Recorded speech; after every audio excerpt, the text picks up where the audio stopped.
Bonjour et bienvenue sur TV Land, votre télévision locale. Alain Rousset a remporté la nouvelle grande région hier soir. Nous vous proposons donc dans cette édition du lundi 14 décembre de retrouver les réactions des trois têtes de liste. Puis nous allons aller explorer différents aspects des réjouissances de cette fin d'année. En effet, après avoir éveillé vos papilles avec le chef cuisinier Ludovic Briette, nos équipes de tournage vous emmèneront à la découverte d'une nouvelle idée cadeau. La création d'horloges atypiques avant de ponctuer ce journal par la découverte aujourd'hui d'un métier a priori connu de tous, mais encore aux multiples facettes à dévoiler, celui de plombier. Voici une première réaction, celle de Renaud Lagrave, qui était la tête de liste du Parti Socialiste. Vous aurez ensuite Pascal Requena et pour finir, Christian Ourdet. Monsieur Lagrave, victoire, un homme heureux ce soir?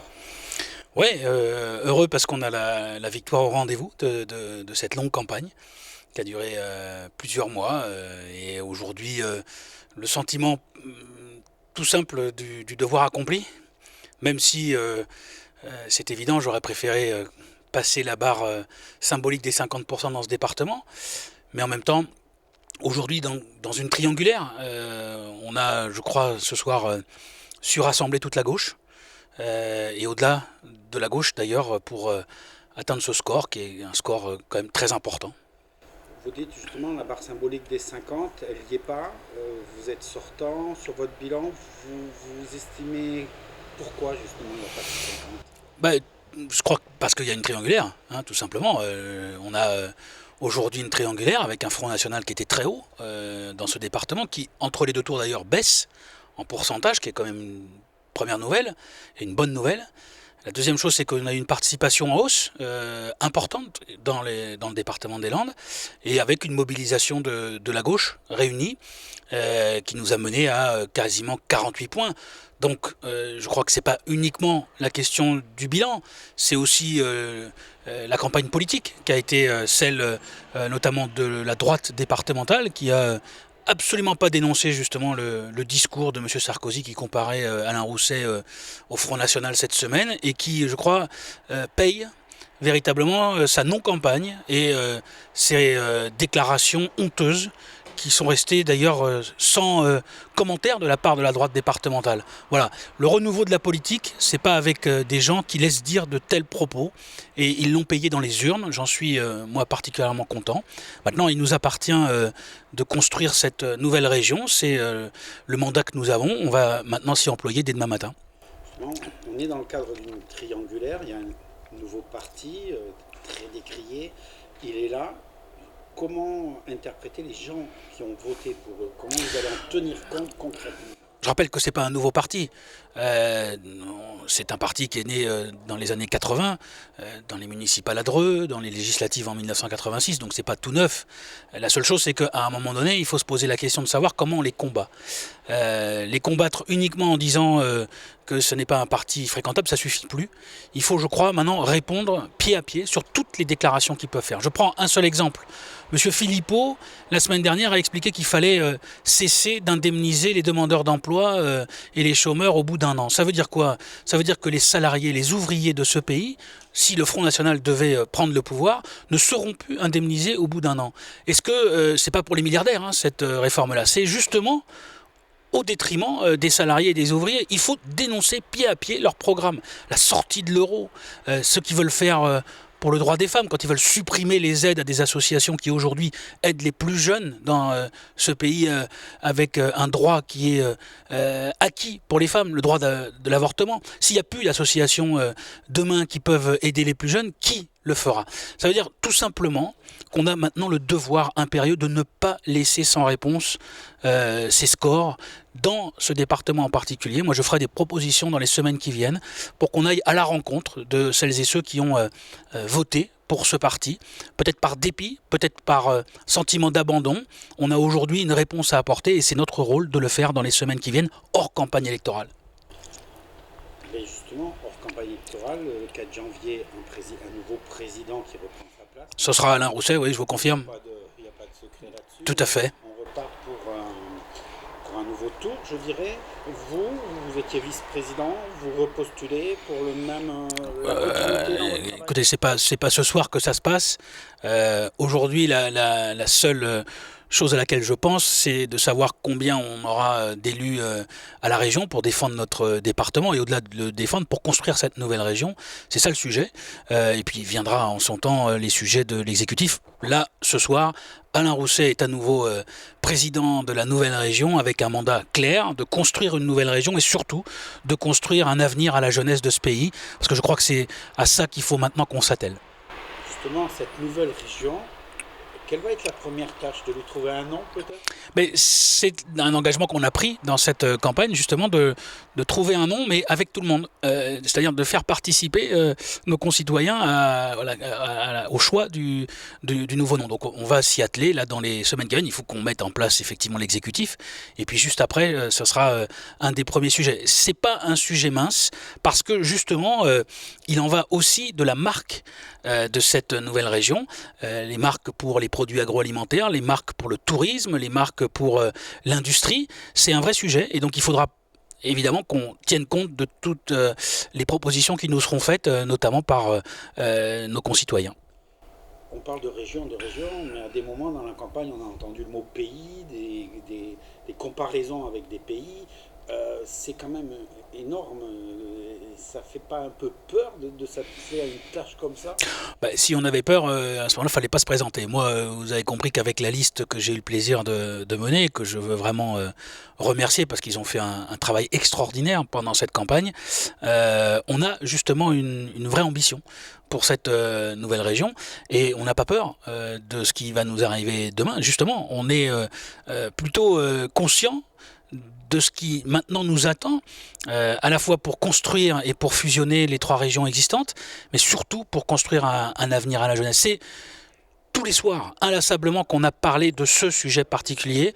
Il faut une réponse à ce qui s'est passé le 13 novembre, parce que quand on a eu la jeunesse de ce pays qui a été attaquée à travers un concert, à travers un match de foot, à travers ceux qui étaient en terrasse en train de boire un coup, c'est bien les jeunes qu'on a attaqués, et c'est la réponse qu'il faut qu'on apporte, c'est justement à la jeunesse. C'est le mandat qu'il faut qu'on ait, et c'est le mandat qu'on a aujourd'hui de nos concitoyens, et des Landaises et des Landais en particulier.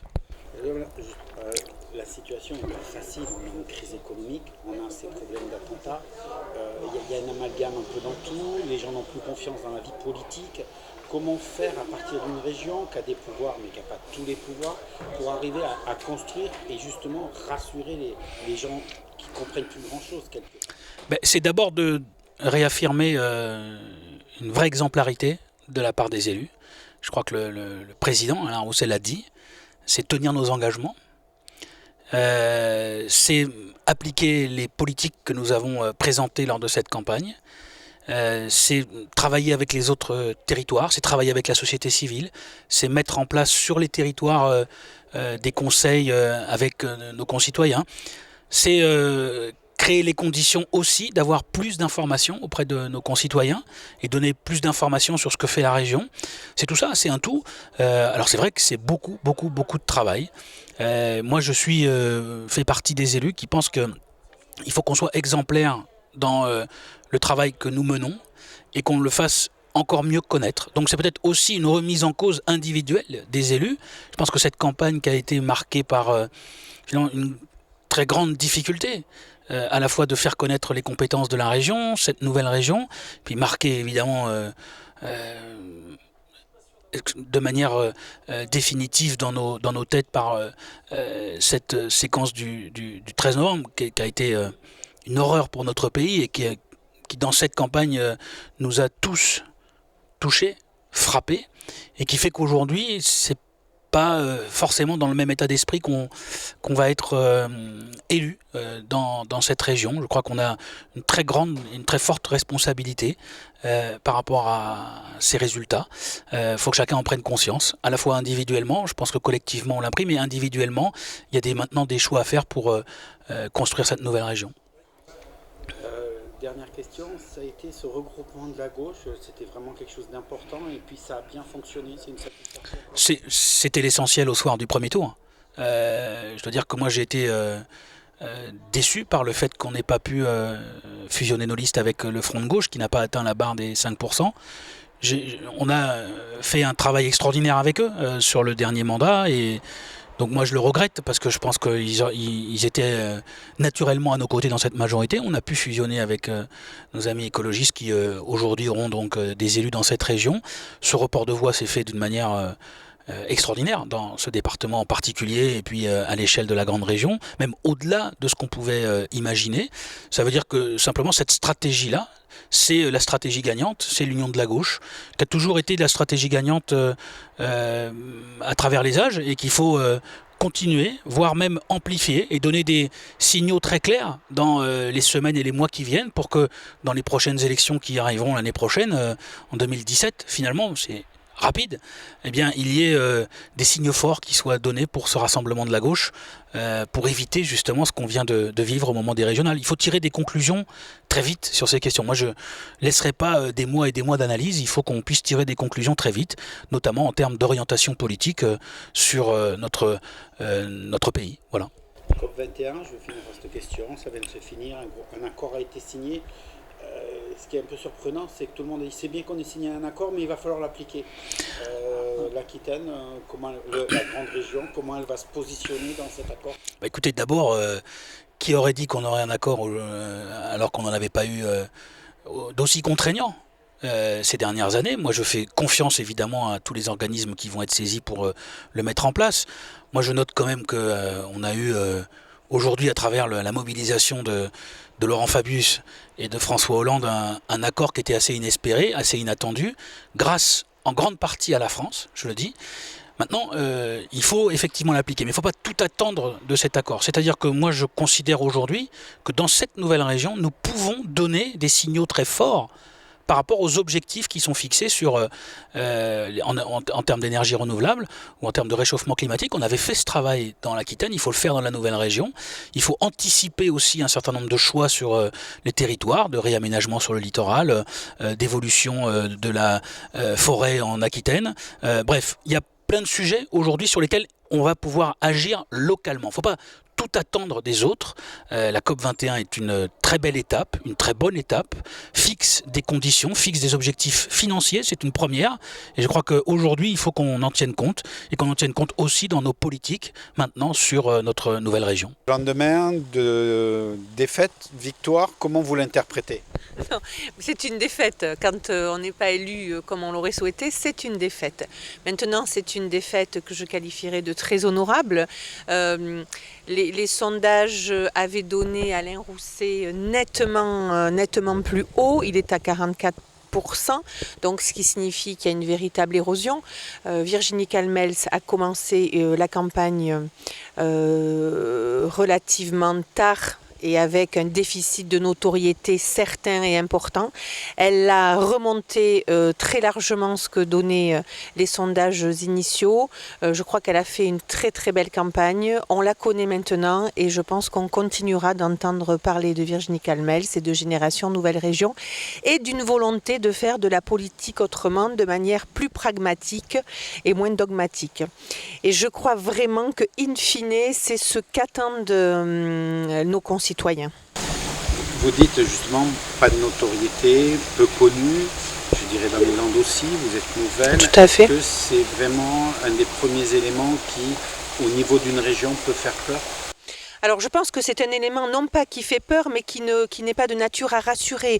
Je crois qu'aujourd'hui les gens se disent on sait ce que l'on a et on ne sait pas forcément ce vers quoi on peut aller. Donc il y a dans un monde qui est très incertain actuellement, il y a eu aussi un contexte extrêmement particulier pour ces élections.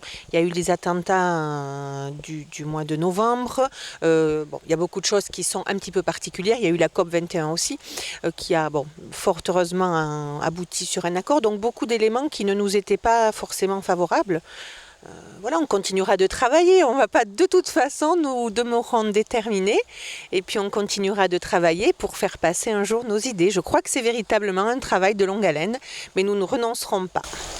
Un travail de longue haleine, justement, la prochaine c'est les présidentielles, donc pas directement concernées.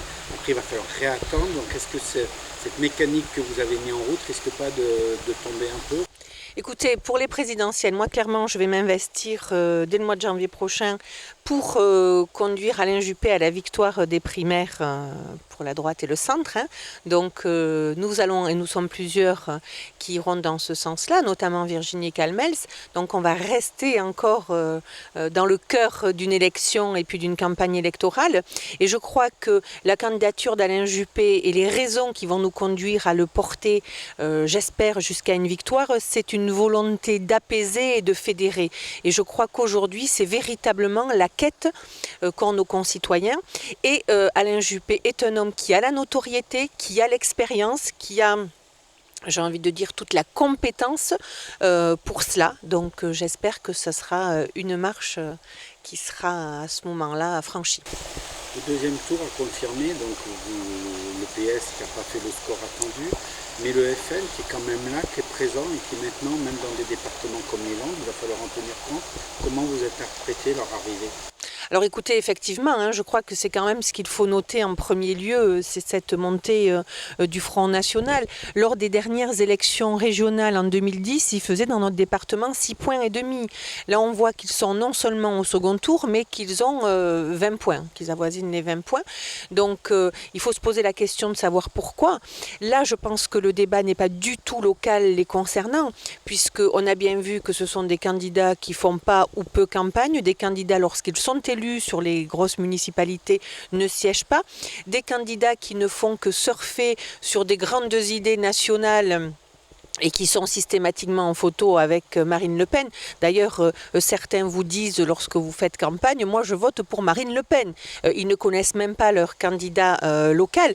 Donc effectivement, cela doit nous amener à nous interroger. Et je pense que cela doit véritablement nous conduire à faire des propositions qui soient des propositions pragmatiques. Parce qu'aujourd'hui, nos concitoyens sont là d'avoir des élus qui, lors de campagnes électorales, disent des choses et ne les appliquent pas lorsqu'ils sont élus. Donc il va falloir vraiment rentrer dans des programmes de vérité et pas dogmatiques et pas des discours qui soient agréables à entendre mais qui ne reflètent aucunement la réalité. Concrètement, à partir du mois de janvier, vous allez faire des allers-retours à Bordeaux. Demain, vous reprenez le travail. Comment vous allez équilibrer cette nouvelle vie ? Alors écoutez, moi je vais l'équilibrer en étant à temps partiel dans mon poste de travail hein, et puis de manière à avoir le temps d'accomplir mon mandat et de siéger à l'Assemblée régionale. Il faudra que je trouve un juste équilibre. Alors je pense que ce sera un mi-temps, mais je ferai de manière à pouvoir véritablement tenir ce mandat du mieux possible. Sachant que je ne souhaite pas d'abord quitter mon travail parce que je crois vraiment qu'il est nécessaire d'avoir les pieds dans la glaise pour pouvoir rester proche aussi de nos concitoyens lorsque nous sommes élus. C'est une bonne projection parce que vous voulez rester en contact, parce que comme vous disiez il y a 2 minutes, c'est que les citoyens ont l'impression que le monde de la politique ne les concerne plus. C'est ça. Ils ont réagi là avec énormément de déplacements par rapport au FM.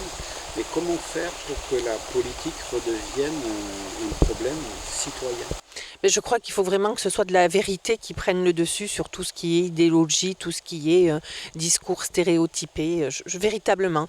Et puis je crois qu'il faut qu'on garde tout le temps de la proximité avec ces derniers. Nous ne sommes pas élus pour devenir hors sol, vraiment.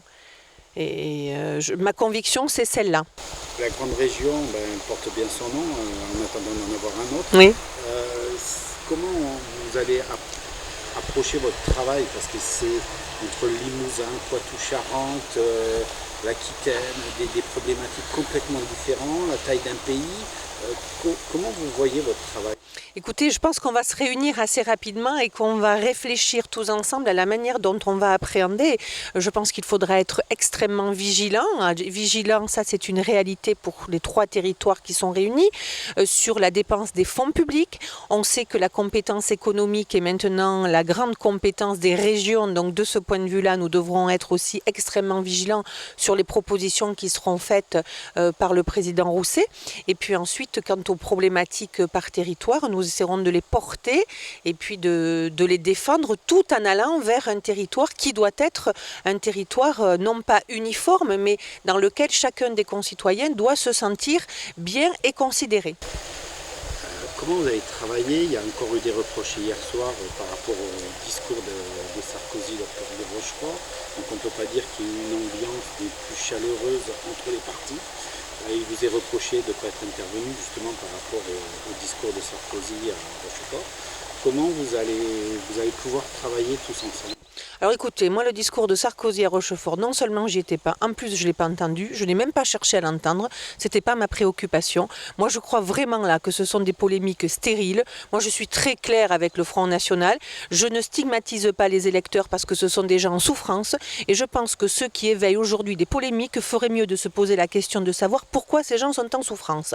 Je peux aussi apporter quelques éléments de réponse en disant que dans cette grande région depuis le 2010, le chômage a cru de 40% et qu'au niveau national, 680 000 chômeurs en plus, là où sur les 28 pays de la zone euro, 25 ont baissé leur taux de chômage. Voilà, donc ça je pense que c'est un élément de réponse et qu'il vaudrait mieux se focaliser sur des choses concrètes, je le redis encore une fois, que rester sur des polémiques qui sont stériles. Europe, justement, comment vous voyez le rapport Europe, la grande région? Parce qu'on a l'impression que maintenant, à des moments, on dit on va négocier directement avec l'Europe. On est encore un pays, on n'est qu'une région. Donc comment vous voyez tout cet amalgame? Oui, alors écoutez, je ne pense pas que les régions vont négocier en lieu et place de l'État. Je crois que là, il vaudrait mieux déjà penser à bien structurer l'Europe, à avoir une grande place au niveau national et ensuite on verra pour ce qui s'agit des régions. Que chacun reste à sa place, c'est déjà pas mal important à mon sens. On va finir avec la COP 21 parce que ça a été, tout le monde signale cet accord. Quelles répercussions pour vous? C'est ce qu'il va y avoir vraiment des répercussions sur la grande région? Écoutez, cet accord, je pense que c'était un prérequis. Maintenant, j'espère qu'il y aura des répercussions sur tous. Mais effectivement, il faut que cela soit confirmé dans les années à venir.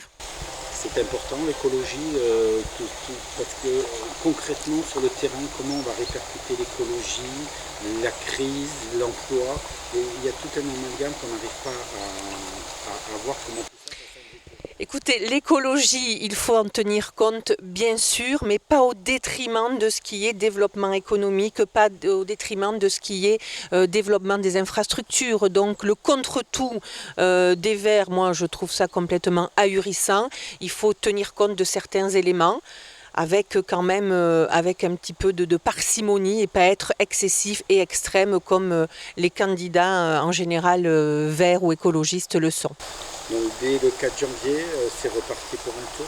Oui, tout à fait, dès le 4 janvier, et j'ai hâte d'y être. Donc repos les fêtes quand même, on va un peu profiter.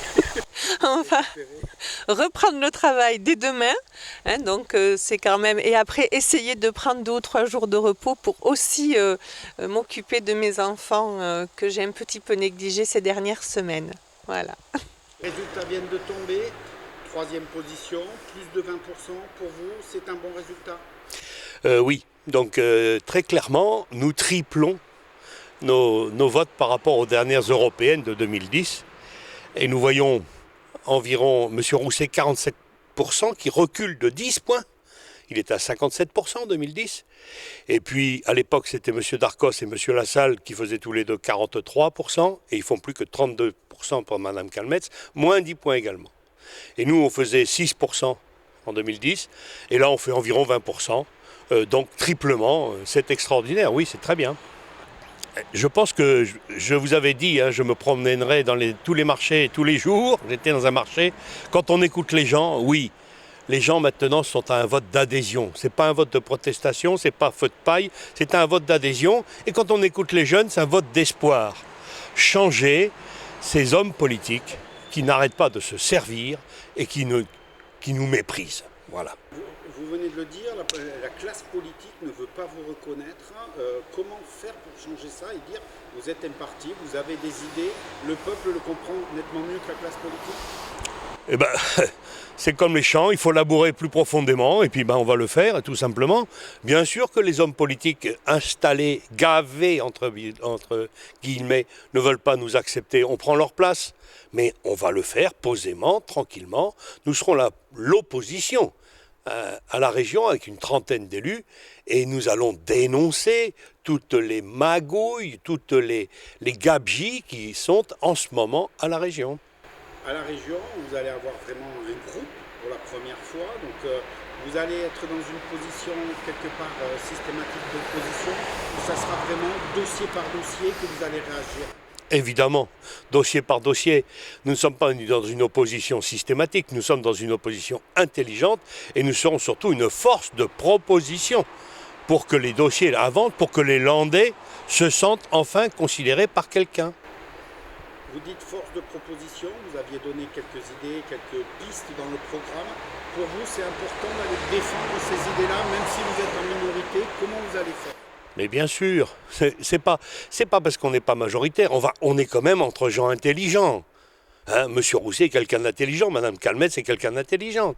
Donc on est entre gens intelligents, les affaires se décident, j'allais dire avec du bon sens. Si le bon sens dont nous réclamons l'emporte, eh bien nous serons ravis. Nous ne voterons pas systématiquement contre, mais nous proposerons nos dossiers. Nous voulons que les petits paysans, civiculteurs soient sauvés. Nous voulons que les PME, les TPE reçoivent des aides remboursables et ne soient pas considérés comme des vaches à lait. Dans les Landes, 2 sièges, pour vous, c'est la première fois que les Landais seront représentés. C'est vraiment une grande satisfaction. Alors, il ne faut pas vendre la peau de l'ours. Je pense que nous aurons 2 sièges, ça n'est pas encore sûr. On aurait eu 21, 22, c'était sûr. Bon, à 20, vraisemblablement. Vous savez qu'il y a des histoires d'arrondis, entre guillemets. Bon. Mais oui, ça serait une grande première. Et surtout une femme, enfin, à la région. Au niveau national, on voit que le FN est là, mais il y a quand même une déception de ne pas avoir de région pour montrer ce que vous êtes capable de faire. Alors, d'abord, le Front National a renforcé ses voix. 45% pour Marion Maréchal Le Pen et 43%, je crois, pour Madame Marine Le Pen, alors qu'elles étaient qu'à 40 et 43 au premier tour. Donc il y a encore plus d'électeurs qui ont voté pour le Front National. C'est encore tangent, je crois, en Bourgogne pour savoir si la région sera emportée ou pas par le Front National. Bon, cela dit, je ne suis pas un politologue en train de commenter des choses comme ça. Bien sûr qu'on aurait aimé avoir une région. Bien sûr, pour démontrer, comme on le démontre dans les 14 mairies que nous avons, la gestion du Front National, ça marche bien. Justement, les socialistes, comportement de l'entre-deux tours, comment vous l'avez vécu? Magouille, indignité. Quand le Premier ministre de la France se mêle de régional, bientôt il va s'occuper des communales ou des cantonales. Bon. Et puis qui fait appel à la peur, appel au rejet de 30% des Français qui votent. Ben, c'est comme ça que le fascisme est né. Hein. On fait peur et on rejette une partie de la population. Pour vous, personnellement, ça va être votre premier poste politique. Comment vous l'abordez? Je l'aborde avec fierté d'abord, et je remercie tous les Landais quand même qui ont voté pour moi. Plus de 32 000 Landais qui ont porté leur voix sur notre liste. Je suis tête de liste simplement. Je vais prendre ça, c'est ma responsabilité. Je vais me consacrer totalement à cette affaire-là. Et puis, je pense que je suis capable de gérer les dossiers, l'ayant fait à des certains niveaux auparavant. Justement, comme vous dites, vous allez vous consacrer, vous êtes aussi chef d'entreprise, ça ne va pas être dur de jongler sur les deux? Ça ne va pas être trop dur parce que je pense que je vais mettre mon entreprise en sommeil. Parce que je ne suis pas venu pour faire de la figuration. Et donc je vais bien voir, je suis en train de regarder avec mon comptable comment est-ce que je peux mettre mon entreprise en sommeil. Vous voyez, c'est un scoop que je vous donne. Voilà, donc pour vous, je dirais c'est aussi ce que représentent les gens qui sont dans le FN. On a l'air de vouloir sous-entendre des choses. Justement, ce comportement, c'est que pour vous, la politique, il faut s'investir, il faut donner de soi et il faut vraiment tout faire. Les gens qui votent FN ou qui sont dans le adhérent s'investissent beaucoup. Hein. Sincèrement, je les ai vus sur les marchés, à coller, à tracter, à discuter, à convaincre les gens. Ils s'investissent énormément. Ce sont les jeunes qui viennent, qu'il faut faire adhérer maintenant. Et ce sont les cadres supérieurs aussi, que j'ai rencontrés de plus en plus, me disent « tu as raison, tu as raison ». Et ceux-là, eh ben, on va essayer de leur faire adhérer à nos idées et de recueillir leurs avis pour avoir un programme encore plus élaboré. Au niveau landais, vous avez eu des contacts avec vos collègues maintenant du PS, de la droite, et comment s'est passé ces premières approches? Aucun contact avec les gens du PS. Moi j'étais sur les marchés, je ne sais pas où ils étaient. Par contre, très bon contact avec les gens de la droite. Madame Requena est une femme très courtoise et très intelligente. Voilà. Et un petit contact avec Madame Motoman des Verts, mais bon, elle est contre tout, donc elle fait ce qu'elle veut. Prendre le temps de bien manger lorsque l'on travaille est devenu de plus en plus compliqué à réaliser. C'était sans compter sur l'ingéniosité du chef landais Ludovic Briette et de son bistrot gourmand qui se propose de réconcilier emploi du temps et gastronomie. Anna Ross, un chef cuisinier, propose un service novateur sur une idée originale. Le concept, il est simple, c'est de livrer des repas sur les lieux de travail, donc sur la région d'Ax, Narros, Saint-Vincent-de-Paul et tout ça. Donc je livre des repas aux entreprises. Quand les clients n'ont pas le temps d'aller manger au restaurant ou s'amener la gamelle parce que c'est un peu contraignant, et ben moi je leur propose de leur amener directement le repas. Je travaille qu'avec des produits frais et au jour le jour. Donc j'achète ma marchandise et en général 24 heures après elle est confectionnée, vendue. Voilà, je stocke pas et c'est vraiment c'est des produits de saison, c'est en fonction de ce que j'ai envie de faire, de mes envies tout simplement, et puis cuisine simple, familiale, tournée sur des plats français, des plats du monde, voilà. Alors aujourd'hui le menu, donc le plat gourmand c'était un parmentier de canard, pommes de terre et potimarron. En formule diététique on avait des fusillis, crevettes, gingembre, zeste de citron vert et asperges vertes. La sauce qui est accompagnée, donc en fait on fait revenir de l'ail avec un petit peu de beurre. Une fois que l'ail commence à bien colorer, on le flambe au martini. Ça donne un petit parfum, mélange ail et martini. Et une fois que le flambage s'est terminé, on lie le tout avec de la crème fraîche, un petit peu de mixage histoire de lier bien les ingrédients. Et ça fait une petite sauce rapide et qui a vachement de goût. Après on avait une salade, donc la salade à la grecque, avec des petits champignons, des haricots verts, de la feta, des olives. Puis après en dessert, il y a 3 choix, salade de fruits frais, fait minute, fromage blanc avec son coulis ou nature. Et aujourd'hui c'était un millefeuille traditionnel, donc pâte feuilletée, crème pâtissière. Le week-end c'est plus en partie traiteur, donc à domicile. Ça va de chef à la maison où je cuisine chez vous et je m'occupe du service et vous n'avez rien à vous occuper à part de vos convives. Ou simplement la livraison de repas comme je fais aujourd'hui du lundi au vendredi le midi. Et après vous n'avez plus qu'à faire réchauffer et être tranquille avec vos amis.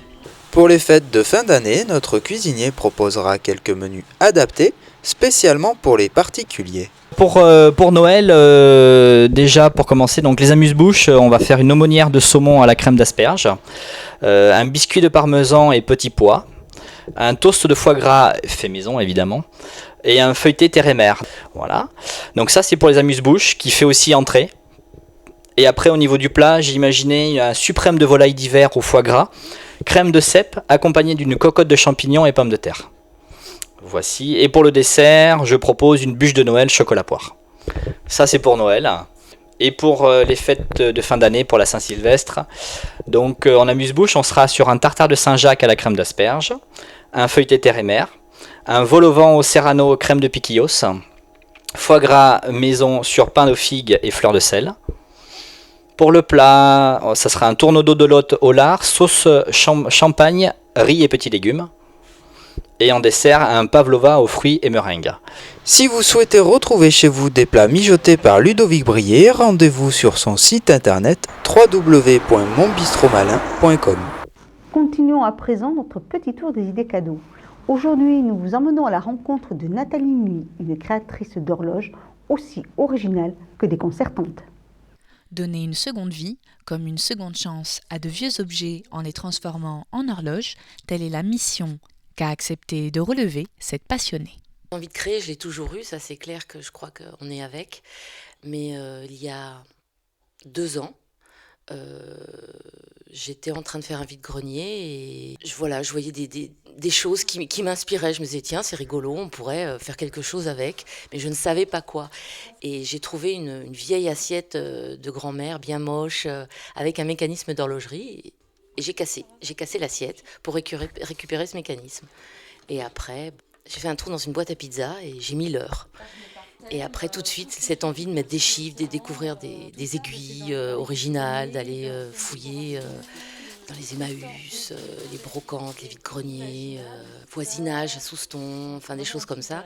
Et puis d'aller chiner, quoi, de partir un peu à la découverte de toutes ces choses qui sont délaissées. Je ne suis pas du tout sectaire, c'est vraiment, ça va de la boîte à pizza, donc, en passant par la bassine, un vieux bidon d'huile, une BD, un cadre de photo, enfin tout ce qui accepte une mèche de perceuse. Recyclées utilement, ces horloges restent à des tarifs très abordables. Je veux rester dans cet esprit récup, parce que c'est vraiment des choses qui ont déjà vécu, rien n'est neuf, sauf le mécanisme d'horlogerie. Donc je ne dépasse jamais les 40 €, c'est ma limite, et je veux rester là-dessus. Parce que bon, les mécanismes, je les fais venir de pays lointains, parce qu'hélas, l'horlogerie française n'existe plus. Et après, je fais mes installations, je monte. Chinant les bonnes affaires en début d'année pour créer ses pièces uniques, la créatrice pose son stand sur les marchés de Pâques à Noël. Là, je vais être fixe, c'est aux 50 ans à Anglette, jusqu'au 20 décembre. Donc de 10h30 à 19h30 tous les jours en non-stop. Et le samedi, il y a une nocturne à 21h. Donc là, je vais vraiment rencontrer les gens, ce qui est super agréable. Et puis après, il y aura Vieux Boucau le 27 décembre. Au coup de cœur ou sur commande, les horloges recyclées sont pour tous les âges et pour tous les intérieurs. Plombier, voilà un métier connu de tous. Pourtant, savez-vous vraiment de quoi il en retourne? Kevin nous livre les tuyaux de sa profession et de son quotidien. Kevin a 21 ans. Il aime les sports de combat, la moto et son métier. Kevin est plombier. Je travaille en majorité sur des chantiers. Mon rôle, c'est de mettre en place le parcours de canalisation pour faire circuler l'eau, l'air, le chaud et le froid. Mais ça m'arrive aussi de faire du dépannage chez les particuliers, des fuites, des chauffe-eau en panne, des éviers bouchés. Kevin sait lire et interpréter les plans d'architecte. Il est habile pour façonner les tuyauteries et en bonne condition physique. Il faut être méthodique quand on réalise les canalisations, mais c'est vrai que c'est un métier qui demande aussi de l'endurance. Ce qui m'embête, c'est qu'on a encore l'image d'un métier ringard, un peu caricatural. Bonjour, je viens pour déboucher la tuyauterie. Vous voyez bien que je suis loin de ça. J'adore l'ambiance des chantiers et quand je dépanne les gens, je suis considéré comme un sauveur. Kevin a passé un CAP et des formations en alternance permettent de devenir plombier pour gagner en moyenne 1 700 € par mois. On en recherche près de 5 000 par an et des offres sont disponibles sur beautravail.org. Allez, au boulot. C'était Beau Travail avec le MEDEF. Voilà, cette édition est maintenant terminée. Je vous remercie de nous avoir suivis. Je vous souhaite, en attendant de vous retrouver mercredi pour un nouveau journal de TV1 de votre télévision locale, de passer une excellente journée.